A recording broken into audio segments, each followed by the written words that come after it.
সর্বনাশ, হুজুরের খাবার পড়ে গেল। এখন আমি কি করি? তাড়াতাড়ি পালাই। আরে আমার খাবার ফেললো কে? ও দাঁড়া, আসছে।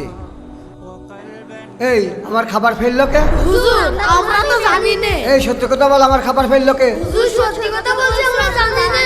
জানিস নে? দাঁড়া, এই সব কটা ওর হুজুর, হুজুর, আমরা কিছু করিনি। করিস নি, এবার বের হবে। এই সত্যি কথা কা কিটা ফেলেছিস বল। হুজুর, সত্যি কথা বলছি, আমরা কিছু জানি না।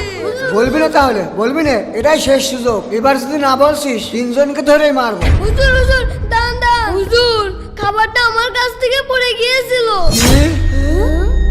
আপনি আমাকে মারেন, ওদেরকে ছেড়ে দিন। এই তুই যদি ফেলে দিস তাহলে স্বীকার করলি কা? এখন যে তোকে আমি মারবো। দাদু হুজুর, আমি চাই না আমার কারণে আমার নির্দোষ দুই বন্ধু মার খাক, এজন্যই আমি স্বীকার করলাম। ঠিক আছে যা, আমি তোদের সবাইকে ছেড়ে দিলাম। সত্যি ছেড়ে দিলেন? কিন্তু কেন?